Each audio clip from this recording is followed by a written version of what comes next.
Hi there, this is Brad Rourke with Rockville Central, and we are delighted to be here in the presence of Scott Ullery, who is the city manager of Rockville, Maryland. 2 days ago, Scott announced that he was planning to retire as of December 2nd, 2011. That's this year. His first day on the job was November 29 in 2004, which means that he will have been in office for 7 years. And Scott was kind enough to agree to sit down with us and chat a little bit about his thoughts about the city manager's office, the job, his experiences, and his thoughts as he goes on. So, Scott, thank you so much for being with us. Thank you, Brad. Thanks for having me. Really appreciate it. Appreciate the time. So, as I mentioned, you started in November 2004. And I want to take your mind back to that. And I'm just wondering, when you started, a Gazette article said you had a really busy full week that first week. You had a bunch of meetings, and Larry Jamo, the mayor at the time, gave a report on a trip to China. I wonder if you'd tell us, what was your biggest impression in that first week, and that as you began work here in Rockville?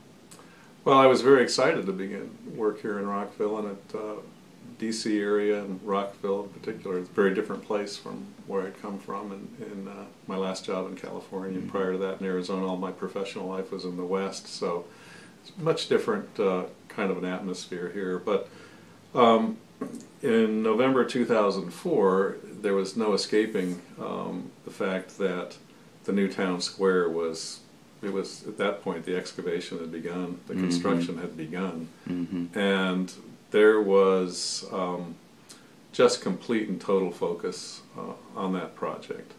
And there was sort of pros and cons to that. There's nothing like having a mega project like that to focus the organization and the community. I mean, everything here was focused on that, and it was a real challenge to make sure that we were giving the attention to all the other things that we need to do here, because we're obviously still trying to run a city. But the undertaking was just something very new for this community, and very new for me. So there was. What was that learning curve like? I mean, that must have been hard. I mean, just coming in with such a big project on the docket, and so much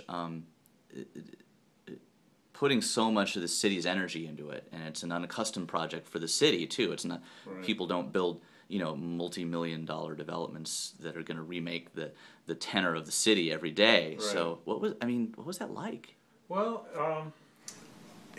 we're a very hands-on, go get it done, very responsive kind of a city, and doing a project like Town Square is something that takes a great deal of planning and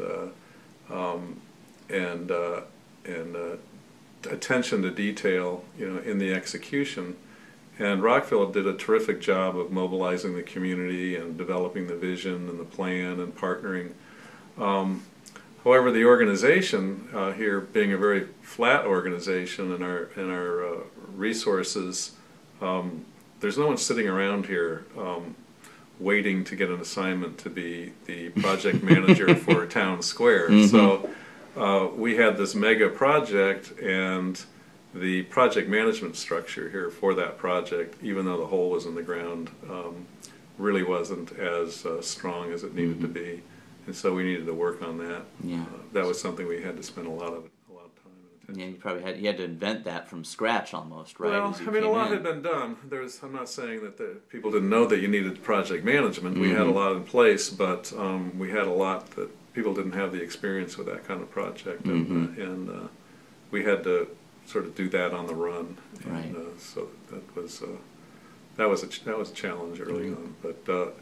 It's great for an organization to have one big thing to be focusing on. There's nothing like that, so that everybody's pulling together, and there's no difficulty in stating what the common purpose is. And, right. So that was a great motivator and morale builder here.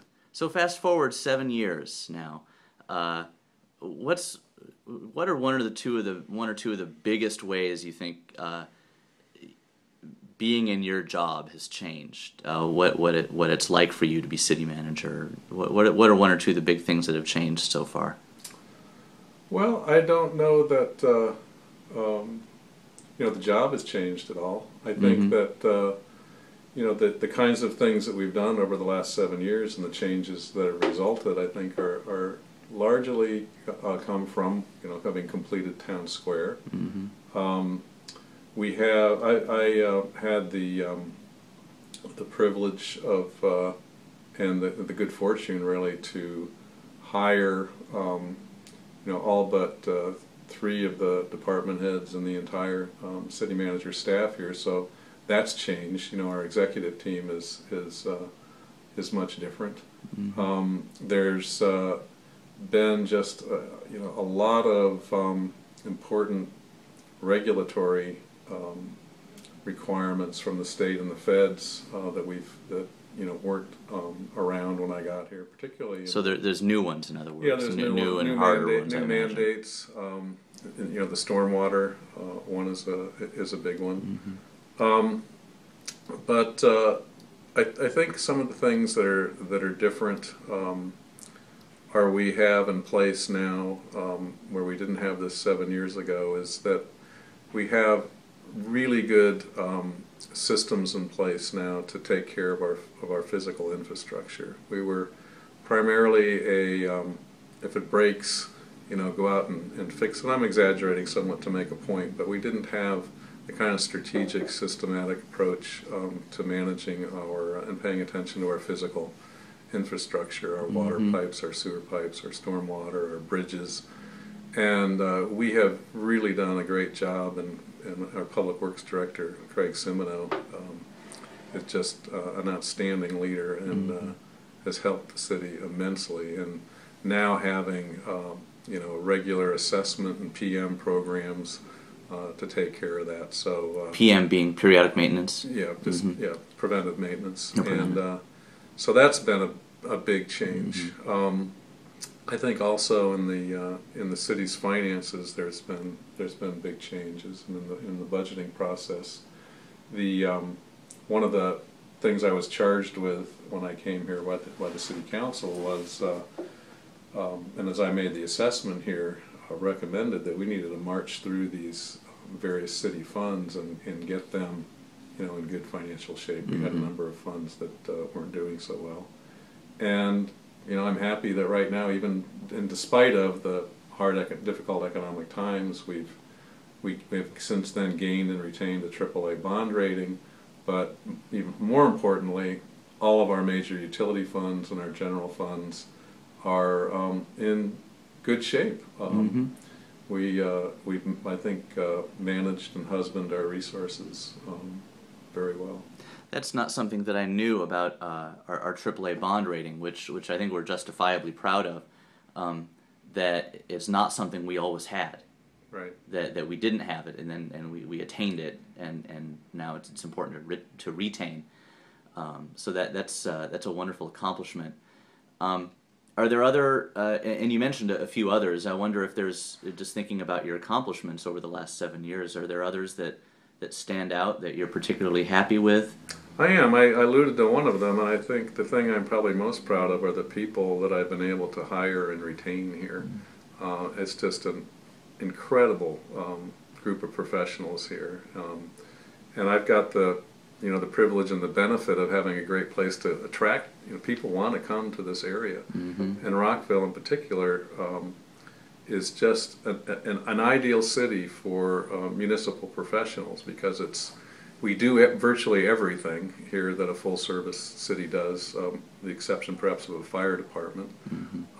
So we do everything, and we're small enough that everybody gets to do almost everything. So you take an engineer, for instance, in the Public Works Department, and a young engineer may go to work in a larger city and gets pigeonholed into doing maybe the water pipes, and they'll end up 8 years later they're still doing the city water mains. Here, all of our engineers come in and they work on very challenging and interesting projects, not only with our water system, our sewer system, our stormwater system, bridges, you name it, and they get, you know, traffic and transportation. And so you can get in a couple of years here the equivalent of, you know, 3 times the experience that you would get in a, you know, in a larger jurisdiction. So we really have the sweet spot in so many ways in terms of the services we offer, the size of the city, the relative affluence and education levels in Rockville too, provide the, you know, the resources that we need to be able to operate, and there's a demand for very high quality services here, and that's what people like to work on and deliver. So it makes it very attractive, and so I'm very pleased with the people we've been able to attract and retain. As that's interesting. As a I know that municipal professionals across the nation are, you know, people have that as a career, right? So they network, they network, they talk to one another, and is Rockville seen as as one of the great places to work as a municipal professional? Absolutely, That's cool. That's really cool to know. Recruiting the new city manager is going to be you know, a really great opportunity, I think, here for the, you know, for the city, because and it's a great opportunity for candidates. People will be attracted to come here because it's a great community with a great reputation. You see Rockville as a leader and known regionally and nationally as a leader in so many areas. Our stock really rose back in the, I guess it was the early 90s, when Bruce Romer, the city manager here, was the president of the International City County Managers Association, the big professional association for city managers. But even going back, you know, to Walt Schreiber and people like that, they're just very well known in the profession, and so it's a plum of a job. You know, this is one of the best city manager jobs in the country, and it's going to attract, you know, really great candidates. When I know when I landed this job in California, I knew Rockville and its reputation, but I had no idea that so many people out there knew it as well. You know, had worked in D.C. at some time in their lives and had come out here to shop on the Pike or whatever, and they were well aware of Rockville. So it's got a terrific reputation. That's great to know. That's really good to know. Every you know, every leader has, you know, you've got projects that you're working on all the time, and accomplishments, and there's and every leader steps away from something with a sense of, there are things I wish I could have done, or that I didn't have enough time to do, or that haven't come to fruition yet. I wonder if you could share just one or two of those things, things not yet done. Yeah, and that's when you come to the point where you decide you're going to retire, and you know, and it just feels like the right time. You make your lists of pros and cons, and you have those on the list of, you know, okay, well, I'll wait till we can dedicate the new police station, for instance. You know, it was in the spring of, it was actually the first hometown holidays, and my wife and I were strolling around, and I wanted to show her this really neat old post office and the mural in the post office, and we ran into one of the recruiters. You may recall there was a military recruiting office over there, and he gave us a tour, and he said, you know, the federal government's thinking of surplusing this station, this post office, and I thought, man, this would make a great police headquarters. And you know, the police department here, and that was high on everybody's mind, because our police department is just crammed into this space that was meant for about a police force, or an office about a quarter of the size of our police force. So I mentioned this to Chief Treshik, and Terry said, you know, I drive by that thing every day for, you know, for years and years, and I've thought the same thing. So I thought, great. So Bert Hall, who manages our facilities, he and I contacted GSA, and we went down there in the summer of '05 and met with a group of them, and they said, oh, this is a process that we can really get through here in maybe 90 to 120 days. Well, this has been a project that has occupied us, and particularly Bert Hall and of course Terry Treshik, for the the entire time I've been here. So try to turn it.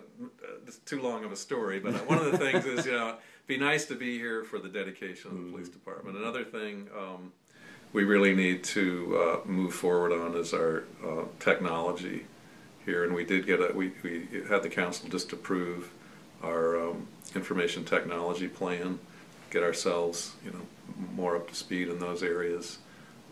That would be something that would be great to be involved, and that's a thing that's been left undone. But there's one of the great things about this job is that's just full of that stuff. There's always stuff always a lot of important work that needs to be done. Everybody is always growing, right? Even people at the top of their career. Just thinking back between then and now, when you came on board in 2004 and now, how would you say you've grown? Oh my! Other than professionally, I think there's been tremendous growth. This is my whole career. My whole executive career for probably 13 years or so before I came here, was as the number 2 person, either as the deputy, in the city of Tucson, county of Santa Barbara. And there is a big difference between being the deputy and being the chief executive. Even though in those jurisdictions, the size of those jurisdictions, a deputy would have department heads reporting to that position, etc. But when you're really the person dealing directly with the elected officials and accountable to the elected officials, rather than your boss being accountable, it's an entirely different thing. And I sometimes, as I'm talking to some of our employees here, and I recall when I was a budget analyst, and back in Tucson in the 70s and the 1980s, and we were kind of knew it all, and we'd go out for beers, and we'd think, well, why did the city manager do that? If I was the city manager, I wouldn't have done that. I can't figure it. That kind of a thing. Just talking about the executive decisions, and it's been fun to reflect on those kinds of things, because you really see what the growth is, and you start to understand the kinds of choices and trade-offs and difficult decisions that the city manager does. Now, I'm not going to ask you to say a favorite, because that would be an endorsement, and you're the manager of the whole city, not just pieces of it. But everyone who eats out finds themselves going back to the same place pretty frequently. And so what Rockville restaurant do you find yourself returning to again and again? Carbone on Gibbs. Yes. I eat lunch there probably too often. Okay, excellent. I like their chicken and their fried plantains. What's your favorite park to go to?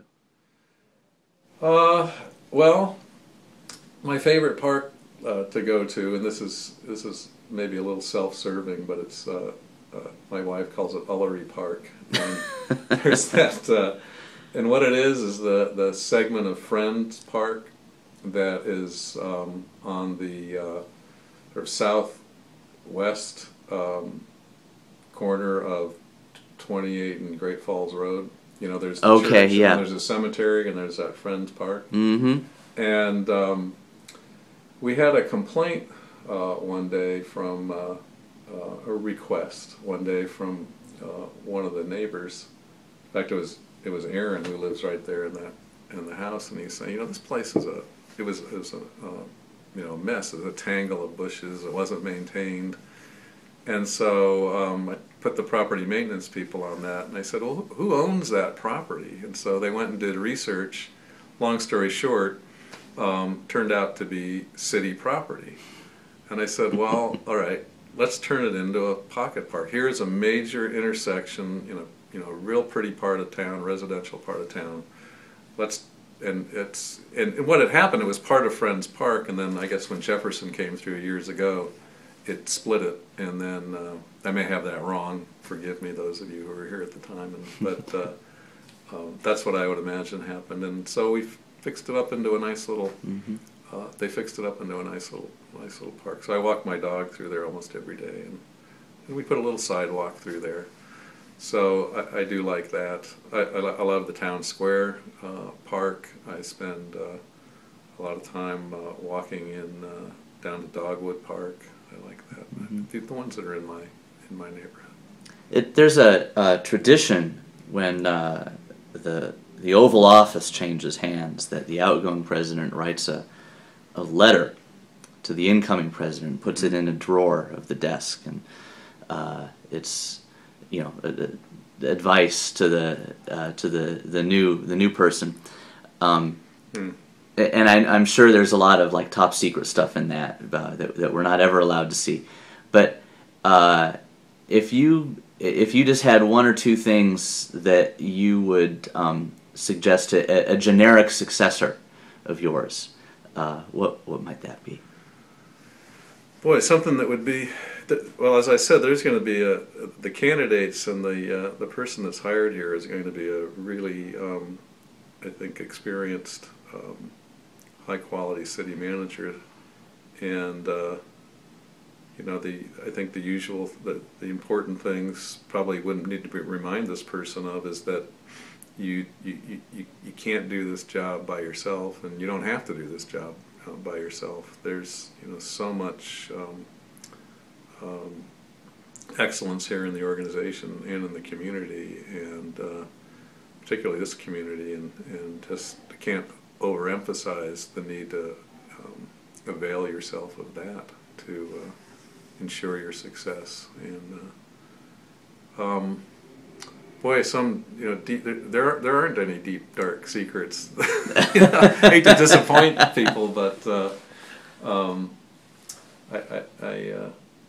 don't have a very good answer for that. Okay, that's fair enough. Scott Ullery, you've had a wonderfully successful tenure here as city manager of the city of Rockville, Maryland. We want to thank you for being here. Thank you. Or actually, what I should say is thank you for having me here, because I'm actually in Scott's office. Thank you so much. Well, thank you, and it's been a great run these 7 years. It's been a real honor and a privilege to serve the community, and I'm looking forward to staying in the community, and rather than spending my time working these long hours and getting to do this really interesting work, I'm going to be able to avail myself of all the great stuff there is to do in this area, in this region. So often you live in a place, and I've lived in some wonderful places, and you really only see and do things when maybe relatives come to visit or something. So I'm looking forward to taking advantage of being in this wonderful area. And we're looking forward to having you remain. Thank you. Thank you.